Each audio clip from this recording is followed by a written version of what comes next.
جاتے ہیں۔ اللہ رب العالمین نے قرآن مجید کے اندر بیان فرمایا وَتِلْكَ الْأَيَّامُ نُدَاوِلُهَا بَيْنَ النَّاسِ، اللہ رب العالمین دنوں کے حالات کو بدلتا ہے، دنیا کے حالات کو بدلتا ہے۔ دنیا کے حالات کو بدلنا کسی حاکم کا کام نہیں ہوتا ہے، دنیا کے حالات کو بدلنا کسی عہدیدار کا کام نہیں ہوتا ہے، دنیا کے حالات کو بدلنا کسی منصبدار کا کام نہیں ہوتا ہے، بلکہ دنیا کے حالات کیوں بدلتے ہیں؟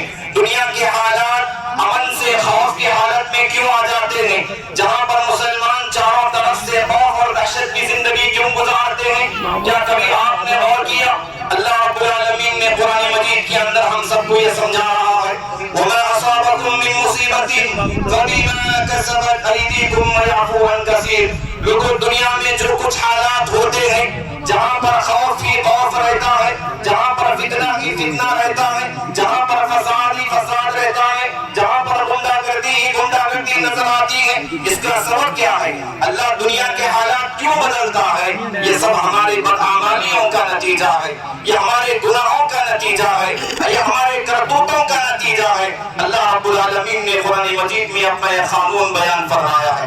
معزز بھائیوں، تاریخ کا ایک بہت بڑا آدمی گزرا ہے جن کا نام ہم سب جانتے ہیں، حجاج بن یوسف۔ حجاج بن یوسف تاریخ کا ایک بڑا بادشاہ گزرا ہے، اس نے کئی انسانوں کو قتل کر دیا۔ اس زمانے میں امام حسن بصری رحمت اللہ علیہ موجود تھے۔ کچھ لوگ امام حسن بصری رحمت اللہ علیہ کے پاس آئے اور آ کر کے حجاج بن یوسف کے ظلم کا شکوہ کیا۔ حجاج بن یوسف ہمیں ستا رہا ہے، ہمیں پریشان کر رہا ہے، ہمارے اوپر ستم کر رہا ہے۔ حجاج بن یوسف کے ظلم کا شکوہ سن کر کے امام حسن بصری رحمت اللہ علیہ نے ایک تاریخی جملہ ارشاد فرمایا سارے امت مسلمہ کو امام حسن بصری رحمت اللہ علیہ کے اس قول کو باقاعدہ یاد کر لینا چاہیے، اپنے دماغوں میں بٹھا لینا چاہیے۔ امام حسن بصری رحمت اللہ علیہ نے کہا ما جاء الحجاج الا بذنوبنا، ما جاء الحجاج الا بذنوبنا۔ آج تم حجاج بن یوسف کے ظلم کا شکوہ لے کر میرے پاس آئے ہو، جانتے ہو حجاج بن یوسف کو اللہ تبارک و تعالیٰ نے ہمارے اوپر کیوں مسلط کیا؟ یہ ہمارے بدعمالیوں کی وجہ سے، یہ ہمارے گناہوں کی وجہ سے ہے۔ معزز بھائیوں، اسلام دنیا کے اندر امن چاہتا ہے۔ چاہے آپ کسی بستی کی بات کریں، کسی ملک کی بات کریں، کسی علاقے کی بات کریں، کسی خطے کی بات کریں، جناب محمد رسول اللہ صلی اللہ علیہ وسلم اس دنیا میں امن کا پیغام لے کر آئے تھے۔ نبوت سے پہلے کی تاریخ کو پڑھیں، سیرت نبوی کا مطالعہ کریں۔ غیر مسلم احباب کافروں نے اللہ کے نبی صلی اللہ علیہ وسلم کو نبی بنائے جانے سے پہلے دو ٹائٹل عطا کیے تھے۔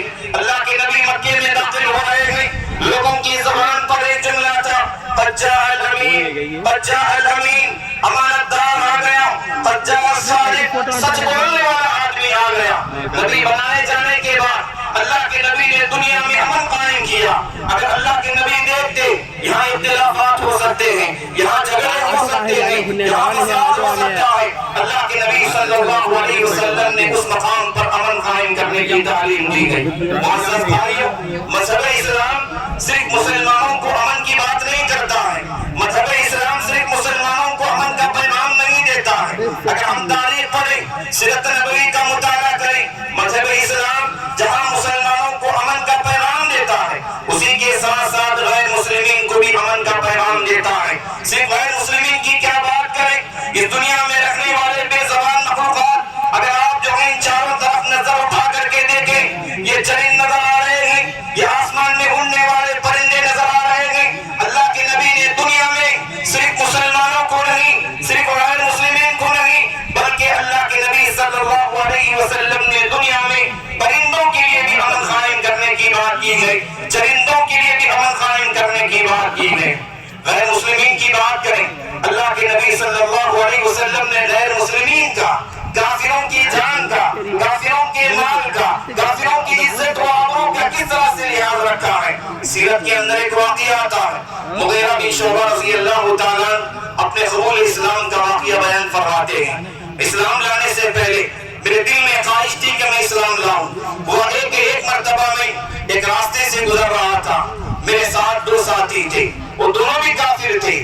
میں نے موقع پا کر کے وسلم کی خدمت میں حاضر ہوتے ہیں۔